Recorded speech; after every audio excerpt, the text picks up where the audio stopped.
Dans cet exercice, le 143, un CCP mineur 2017, on s'intéresse à un espace vectoriel de dimension n, et plus particulièrement à un endomorphisme de E, vérifiant f puissance k égale 0 pour un certain k dans une étoile, donc ce qu'on appelle un endomorphisme nilpotent de E. Donc dans une première question, on vous demande de démontrer que f n'est pas injectif, on vous dit est-ce que f est injectif. Donc pour répondre à cette question-là, il y a beaucoup de manières différentes, alors qui se ressemblent quand même un petit peu, mais on peut par exemple passer par l'écriture matricielle. Donc en écrivant A la matrice de f dans une base donnée quelconque. Comme fk égale 0, on aura ak égale 0. Donc le déterminant de ak égale 0. Et comme le déterminant de a puissance k, c'est le déterminant de a, le tout à la puissance k, on a le déterminant de a à la puissance k égale 0. Donc le déterminant de a égale 0. Enfin, le déterminant de a étant nul, on obtient que a n'est pas inversible, et donc f n'est pas bijectif. Et comme il n'est pas bijectif, il n'est pas injectif, parce que c'est un endomorphisme en dimension finie. On n'est pas nécessairement obligé de passer par la matrice A, on peut aussi repartir de l'équation fk égale 0, et passer au déterminant, ce qui me dira que le déterminant de f puissance k égale 0, donc le déterminant de f, le tout à la puissance k égale 0, donc le déterminant de f égale 0, et donc f n'est pas bijectif, donc pas injectif. L'autre méthode, c'est de raisonner par absurde. Enfin, une autre méthode, c'est de supposer par l'absurde que f est injectif, donc bijectif, parce qu'on est en dimension finie. Donc, comme f est bijectif, f-1 existe, et on va prendre l'égalité f puissance k égale 0, et on va la composer par f puissance moins k-1. Donc, c'est-à-dire f puissance moins 1, le tout puissance k-1. Et donc, en faisant ça, on va obtenir que f égale 0. Or, donc f n'est pas injectif, vu que f est nul, ce qui est absurde parce qu'on avait supposé que f était injectif. Donc, par l'absurde, on obtient aussi que f n'est pas injectif. Donc, vous voyez, là j'ai exposé 2-3 méthodes. On peut faire encore d'autres méthodes. Bon, ça tourne un petit peu autour des mêmes idées, mais il y a d'autres manières de faire les choses. Alors, dans la question 2, c'est une question qui est très classique. On demande de montrer qu'il existe x0 dans E, tel que b égale x0 jusqu'à fn-1 de x0 soit une base de E. Alors là, j'ai présenté ça avec un raisonnement par analyse-synthèse. On peut éventuellement se passer d'analyse, parce que comme c'est un exo très classique, on sait très bien quel x0 on va devoir prendre. Mais bon, on va quand même regarder l'analyse ici. S'il existe un x0 tel que cette famille-là soit une base, alors cette famille est libre, et donc en particulier, ce dernier vecteur de la famille-là doit être non nul. Et réciproquement, si on prend x0 dans E tel que fn-1 de x0 différent de 0, alors ceci existe parce que fn-1 est différent de l'application nulle.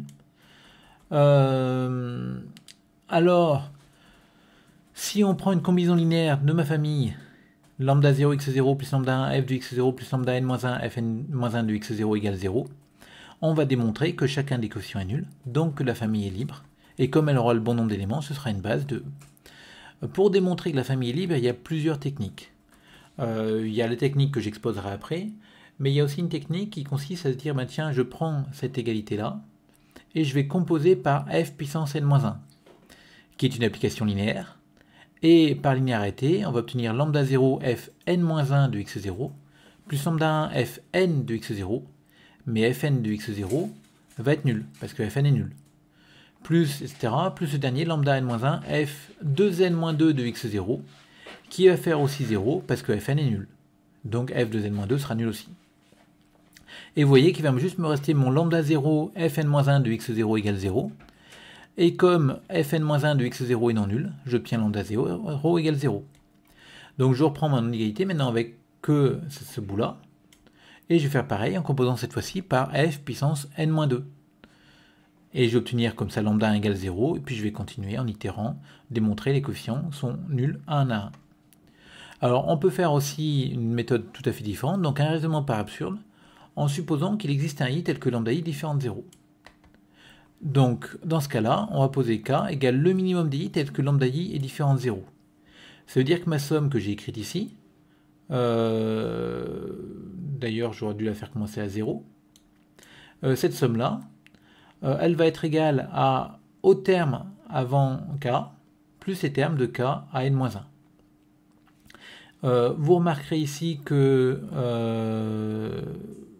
ces termes-là vont faire 0 parce qu'on a dit que k c'est le plus petit indice tel que lambda k soit différent de 0. Donc tous les termes avant vont s'annuler. Et donc il va me rester que ce bout-là.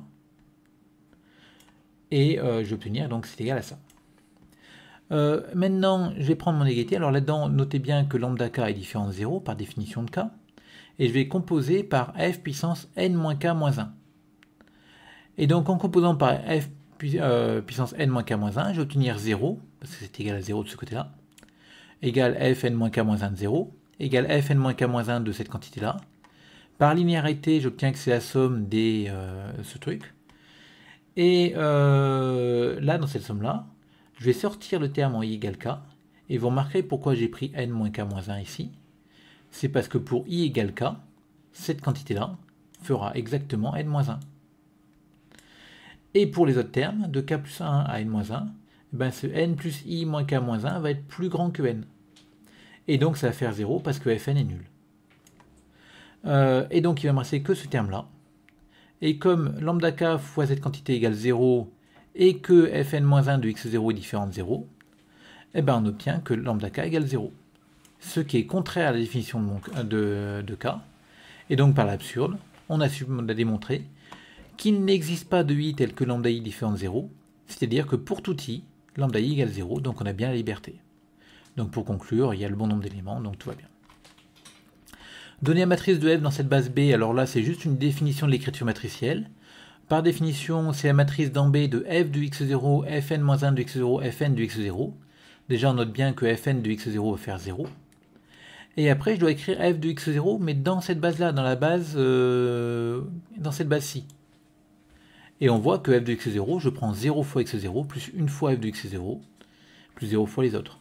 Après, on doit écrire f carré de x0, mais qu'on retrouve dans la base, donc le 1 il va se décaler d'un cran vers le bas, etc. etc. Et pour fn-1 de x0, toujours dans cette base-là, ben on va avoir une colonne de 0 avec un 1 à la fin. Donc c'est cette colonne qu'on voit ici. Et donc on obtient cette matrice-là. Donc derrière, on vous demande d'en déduire, de regarder si l'endomorphisme est diagonalisable. Alors, on sait que l'endomorphisme et sa matrice dans n'importe quelle base ont les mêmes valeurs propres. L'intérêt, c'est que la matrice de B dans la base que j'ai choisie, c'est une matrice qui est triangulaire. Donc on lit les valeurs propres sur la diagonale. Et sur la diagonale, il n'y a que des zéros. Donc on obtient comme ça que le spectre de f est égal à singleton 0. Donc si f était diagonalisable, il existerait une base B'2 dans laquelle la matrice de f serait diagonale. Et sur la diagonale, on aurait les valeurs propres de f. Donc des zéros de partout. Du coup, cette matrice diagonale serait nulle. Et comme la matrice de f dans une base serait nulle, ça veut dire que f serait nul.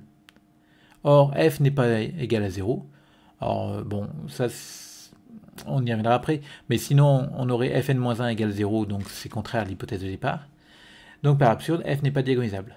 Alors, pourquoi je lui ai dit, attention à ce qu'on va dire, l'énoncé ne dit pas que n est plus grand que 2. Donc, si n égale 1, entre parenthèses, ça n'a rien d'intéressant, parce que ça veut dire qu'on travaille sur un espace vectoriel de dimension 1, et ça veut dire que notre application f vérifie f puissance 1 égale 0, en gros.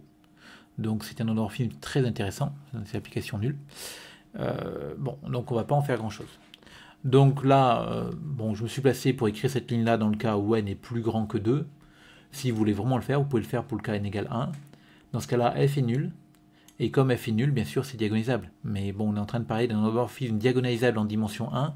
Et je vous rappelle qu'en dimension 1, la matrice d'un endomorphisme, c'est une matrice 1, 1, qui a le bon goût d'être déjà diagonale.